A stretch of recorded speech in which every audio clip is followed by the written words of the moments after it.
What is up, everybody? You are very welcome along to today's Anfield Agenda 10-minute transfer roundup. I am really quickly going to run through all the latest breaking news stories around Liverpool. It will be mainly Darwin Nunez. We'll talk Alex Oxlade-Chamberlain and Elijah Dixon-Bonner as well. Before I get stuck into it, before we start the clock, and I haven't forgotten I owe you 90 seconds from yesterday, do remember, drop a like on the video, hit that subscribe button for me if you haven't done so already. Any of your comments in the comment section are always very welcome. And if you do want to catch Anfield Agenda live, don't forget you can catch us most nights over on our Twitch channel. Tomorrow, I'll be doing a watch along of the England game. And again, the Anfield Agenda Twitch channel link is in the description of this video. So look, let's get to it. Start the clock. I should probably get a clock, actually, shouldn't I? An actual clock to bring up on screen. Either way, start the clock. Right, Darwin Nunez, where are we? Well, you know the situation. You know that the clubs are going to agree a fee. You know that the deal will be done. United have backed away. But one thing I can bring that's only after being broken in the last few minutes is the owner of Almeria, who are the Spanish club that will be entitled to 20% sell-on fee when they sold Darwin Nunez to Benfica for €24 million. He has confirmed, the owner of that club, that the deal will happen, that the deal is happening, that Darwin Nunez will join Liverpool, and of course they will get their share of that transfer fee. So again, if you have any doubts about this transfer or you're a little bit worried about somebody coming in last minute and pinching Nunez from under us, don't. It's done, it's sealed, it's delivered. He will be a Liverpool player. We wait to find out what number he will wear. And as I said, I expect him to earn around £95,000 a week at Liverpool on a 5-year contract. And look, I want to make this really clear again. I'm not having a dig about Manchester City when I speak about why this is affordable to Liverpool. I'm just speaking about why Nunez is affordable to Liverpool, because we can't afford to break our wage structure. I'm not saying we're paupers, I'm not saying we've no money, but I've seen a couple of comments saying you're a bit of a hypocrite. You know, City spend 100 million and you talk about it and say it's ridiculous money. Liverpool spend it and you don't really talk about it. Well, we haven't spent 100 million. We'll probably spend 80 million. And also his wages, 1 year of the likes of De Bruyne's wages or Haaland's wages will cover 4 years of Nunez wages. So that's why I mentioned it in comparison, no other reason. Anyway, so Darwin Nunez will become a Liverpool player. And once again, we've beaten off opposition who wanted to bring him in. We know Eric Ten Hag and Manchester United tried really hard to convince Darwin Nunez that his future lay at Old Trafford. But in fairness to Darwin Nunez, he made it be known straight away to other clubs. Newcastle also interested. Let it be known that Liverpool was his destination of choice. That's where he wanted to be. That's where he wanted to ply his trade.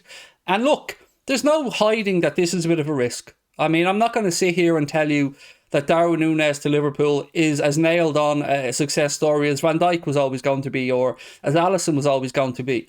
There is an area of risk around this transfer. It is a very, very high transfer fee.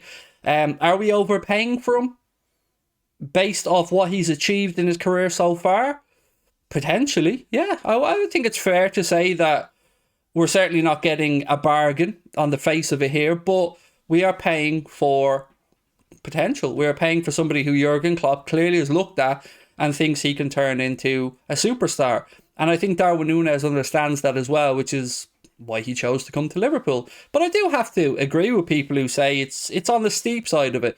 I've mentioned many times I would have been comfortable if Darwin Nunez came in at around 65 million. But ultimately, as fans, we need to just know that it's affordable for the club, that it's Jurgen Klopp's first choice, and that he'll be a good fit. And I think I can answer the first two with a resounding yes. The last one, we are going to have to wait and see, because any player moving to a new league, to a new country, playing a new style of football will take some time to get used to it. So do I expect Darwin Nunez to come in and bag 25 Premier League goals in his first season? I don't know. I hope so. But either way, I'm not going to be putting pressure on him. I'm not going to be writing him off if he has a slow start, because I'm old enough, experienced enough to remember many players who've come into Liverpool and other clubs who take 6 months to a year to bed in. So yes, there is an element of risk to it, but the most important factor for me, and I guess for any other Liverpool fans watching, is he's the one Klopp wanted.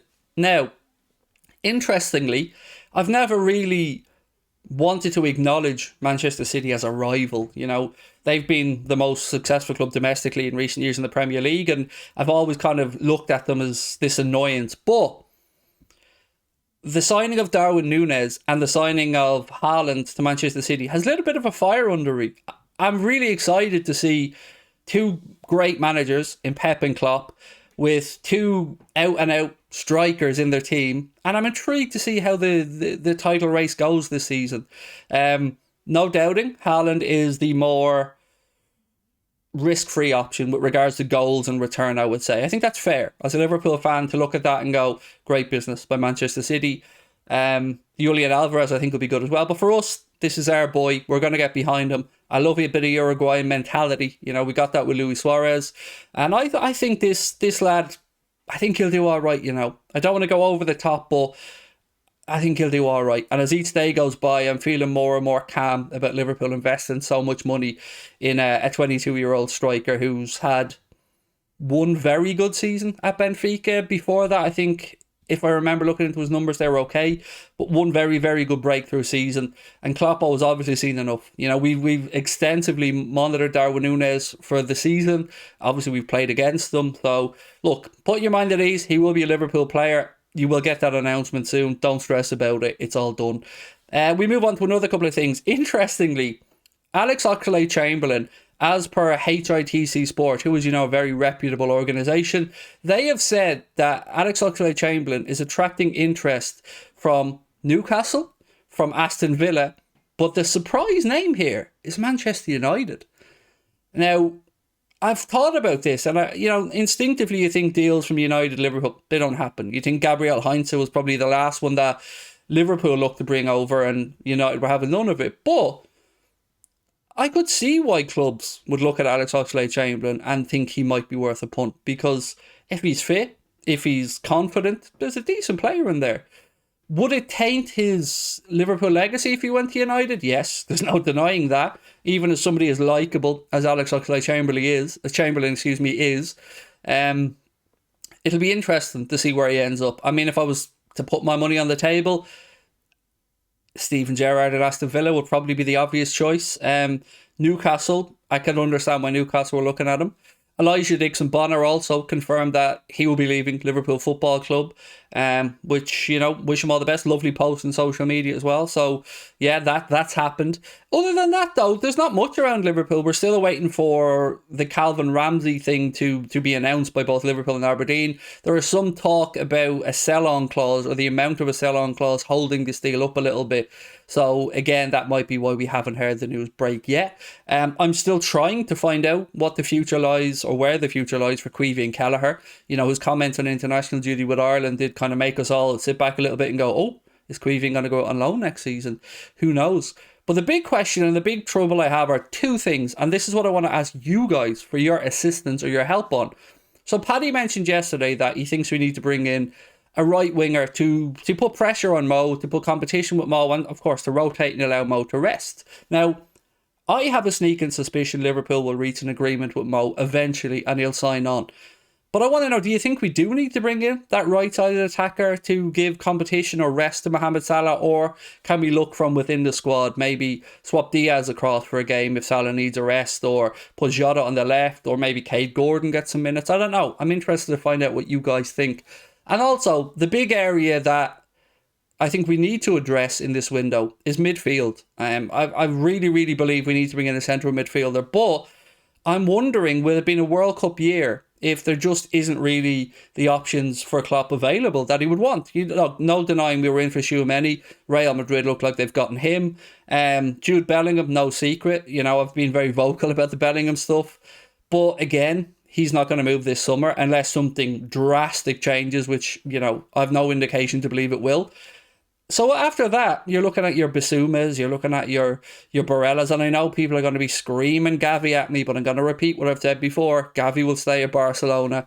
He'll sign a contract. They'll have a €1 billion release clause in it, and he'll stay at Barcelona. And I also think it's the right place for Gavi to continue his development. So can we get away with another season without bringing in a midfielder, if it is with a view, of course, to going after Jude Bellingham? And I can already hear people click, click, click, tapping on the keyboard saying Liverpool won't spend the money for Jude Bellingham. I believe we will. I believe you'll see that happen. But do you think that we could get through another season with our midfield options? We're losing Alex Oxlade-Chamberlain, but then again, he didn't play that much. Harvey Elliott didn't get as many minutes as you would have hoped, so we'll probably see more of him. Fabio Carvalho looks like he'll be coming in from an attacking perspective for the first season, then with a view to midfield. Curtis Jones needs to step up. He might get more minutes. Naby Keita looks like he'll sign an extension. So you've got Keita, you've got Thiago, you've got Fabinho, you've got Henderson. And then you've got the likes of Tyler Morton coming through to provide assistance. James Milner, who of course signed a contract extension. So I guess my question is, if it was to wait for Jude Bellingham, could Liverpool get away with another season without replacing our midfield?